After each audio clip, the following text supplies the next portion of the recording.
I'm talking with Jennifer McLeod, Unit 1 representative that got elected this last summer.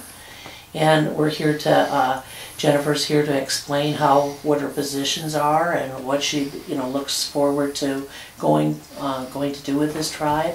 So I'll let her explain right now. She got elected and what she thinks of all this right now. Jennifer, you're elected, you got in, and what was you were there that night with me. Yes. When you won, what were you thinking? What was going through your head? I'm not sure what was going through my head. I was looking and I saw the numbers and I was thinking, oh my goodness. That's what was going through my head, because I had such a hard time during the whole election process. I got derailed a bit when my brother got sick and eventually died. And I really knew that my campaigning up to that point wasn't strong. And I really went in there with my husband and told him, I won't be disappointed if this doesn't go through. But we did the best that we could, and if it's meant to be, it'll be.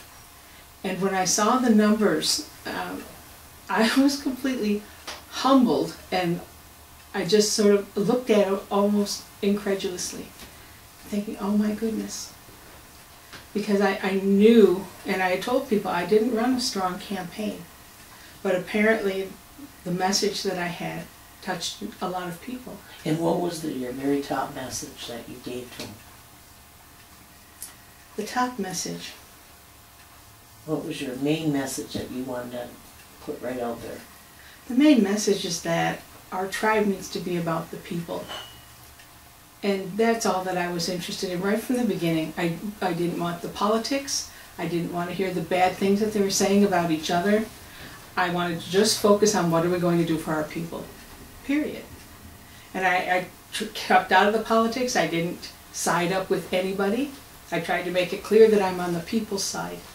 Wise choice, wise choice. That's it. And it led you to win. It did, but I tell you, it's sometimes hard for people to understand that I'm not siding up on either side. That I'm only interested in what's best for the people. In fact, I had told Aaron, I had a conversation with him, and I explained to him that it would be a lot better for me if we could look at these issues and not have names attached to them, not know who was bringing this forward, and just evaluate it according to what it is. And that's what I'm trying to do. And did he agree with you? Well, he did, but we both don't see how that could happen. But, to look at things completely objectively, without the personalities involved, without the past, without bringing all of this up. Let's look at what's happening right now, and let's deal with right now. Yeah. Aaron, I think, is for that too, but you see the board is still kind of so divided in little clumps. I see it. I don't know if you see it, but I believe the members see it in clumps. Now, let's stop at that. And so tell us what your expectations for the tribe for the 4 years. What do you want to do with this tribe in the next 4 years? What's your goals? I have areas of concentration and things that I want to work in. And I found that some of the goals that I was thinking of in the beginning are still good goals. But I'm wondering now, with all the other things that have been brought into play that's taking up so much of our time, I'm wondering how am I going to be able to get some of those done? Things that I think are good. Well, tell us, what is it? Some of the things that I would like to do is I want to make sure that, as in our Constitution, that we perpetuate our way of life. That's the very first thing in our preamble that we are supposed to do, is to perpetuate our way of life. That means to make sure that who we are as Anishinaabe people doesn't go away. That's why I taught children. I taught them culture, I taught them language, and made sure that they were proud of who they were. Because that's how we protect our sovereignty. We have to make sure that we always stay that distinct people with a distinct language. Yes, and you can still do that because of the Constitution. I told you Right. about teaching that Constitution to the kids. If they learn the United States, they can learn their own culture too. Oh, absolutely. Yeah. And we have so But right now we have so much just in dealing with the budget. I mean, this. I'm going to get on like to 3 that. days. Yeah. In 3 days, we put in 36 hours. Yeah, I'm going to get sitting at the table, and these are important things. Yeah, and, I'll get on to that, but I still want to but know your goals. I want to go after the things that will do that. One of the things I would love to see, an Anishinaabe summer school. Coming from downstate, I saw that the Greeks have Greek school, the Jewish people have Hebrew school. That's a good idea. Why don't we have Anishinaabe school? Think about all those parents who in the summertime have to arrange for other types of daycare. School's out, and they're still working parents. And then plus it would help the kids too. The kid would love it. Imagine what would happen if when school let out we had Anishinaabe school for the summer. In the time of year when we can be outside, you know, we don't have to worry about schools and air conditioning and lots of things. I mean, we could have them. We could have that at the powwow grounds. The restrooms are there, things are there. Teach the kids the language, but not just sitting down, reading and writing. No, teach them by doing things and whole experiential opportunity for the kids to learn about their culture, to learn about their language. The older kids can help the littler kids. I mean, I had this whole model for that. And this is something which you would love to see do and Yes. would do it. Yes. Oh, I'd love to do it. Okay, good. And I'm looking at the schedule and saying, okay, because I think we need it. It does a lot of things. It helps our kids. Oh, yeah. It helps our parents. Absolutely, yes. But it helps to secure our sovereignty. Yes, By doing yes, those and yes, I agree with you there, you know. Tradition is, you know, is really, really losing its whole thing here as the years go by. And we do need something like that in place because the kids don't learn it. And they're not taught at home. Well, they have to have opportunities to use it. Yes. Even when they're taught it in the schools, they need to be out in their communities and have the opportunity to use what they've learned. Okay, good. Now, you said that those are the goals that you would like to see, but you can't work on that because what goals have got to take place first? Well, now, we can talk about the budget. I'm reminded by people to cut myself some slack. It's only been a few months. I can't do everything all at once. Right. And, you know, and I understand And that. nobody can. Nobody can. And I understand that, but some of the problems that we're dealing with, and it's not just in the budget, there are lots of things that need fixing. Oh, yeah. And I think that this board, no matter how you view the board, you know, with seeing groups or whatever, I think it's a good working board. I think things are getting done. Not necessarily as quickly as we would like, and it's really regrettable that we have to do some of these things at all. That they should have been done maybe ahead of time. Yes, I agree with you there. And it just seems, it's frustrating to sit there and see things that should have been done for years and years. And they're starting to laugh at me a little bit because something will come up and I go, are you kidding me? Yeah. Things that aren't done. You know, they say that, well, we Can weren't you give able us to some do kind that. of examples? Sure. HR policies. They're trying to say, they're saying, well, we don't have an HR director. For 30 years? You haven't had an HR director for 30 years? Why are we in this state? Why aren't there provisions for what to do when we don't have it? And there's lots of redundancy that coming from a different world, you know, a business world, other types of institution worlds, the redundancy that I've been seeing, my goodness. I asked somebody, what is your job? My job is to make sure that this person does their job. You ask that person, well, their job is to make sure that... I know it. I see a lot of that.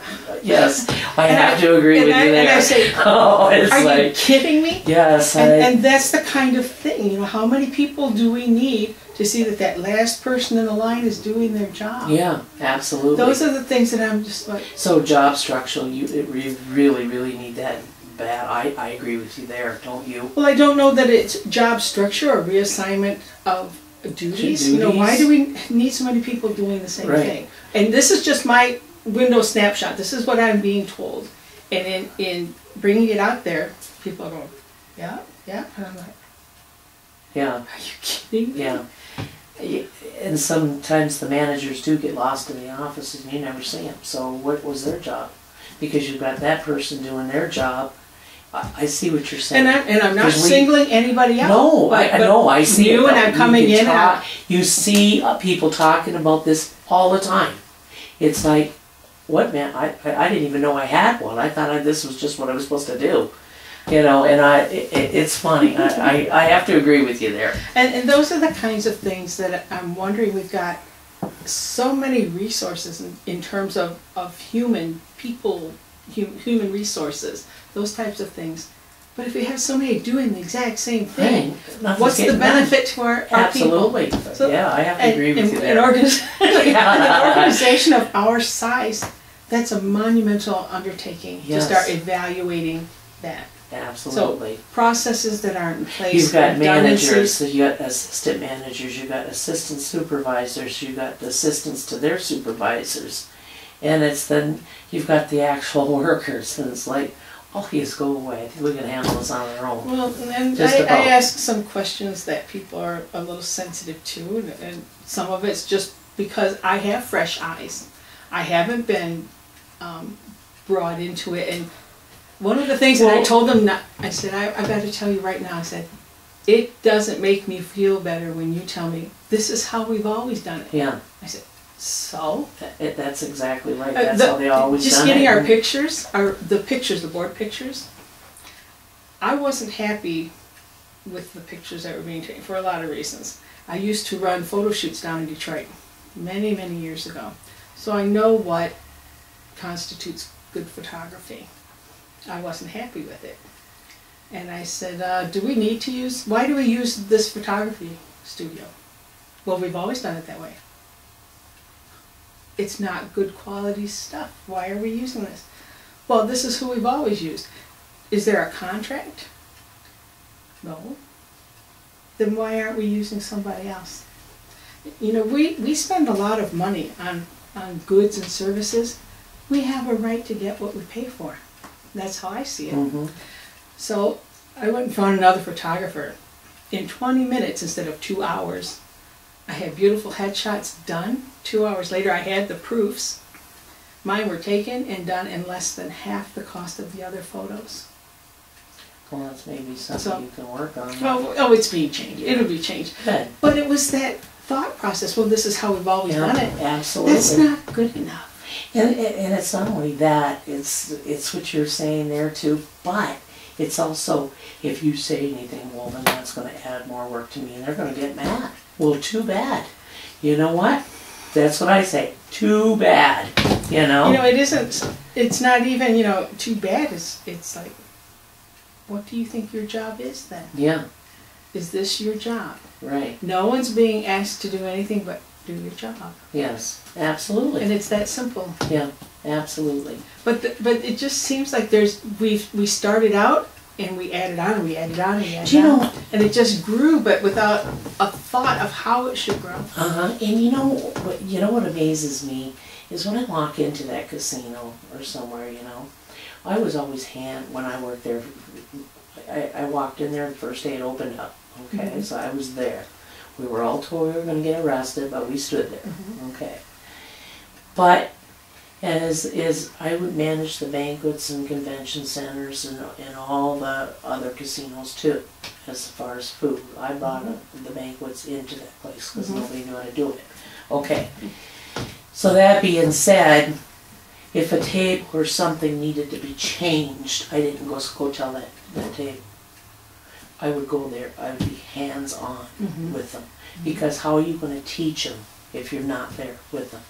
Right. By the time I taught those girls how to set a table, they knew better to even have one that was the piece of silver that wasn't even wiped. Okay? Now, I'm particular like that because that brings the business in. So I think first year I tried it out, Bonnie let me try it out. I made $375,000 for the casino. Next, I think it went up to $3 million the second year. But it was my way of doing things. But I had to teach, and I was there. If we ran out of turkeys, or they needed help stuffing turkeys, I'm back there in the soup stuffing them. But you don't see that in the casino. You see all the managers in the office. You don't see them checking on any of the work. I was right there. If a table needed to be wiped off and there was a lineup, I'd be right out there wiping the table, but you don't see that. You walk in the It's so casino, disappointing. you walk in the casino one day, and you just go by the offices, see, and you'll get my point. All those managers will be sitting behind closed doors when they should be out there helping, especially when we need it. Okay, that being said,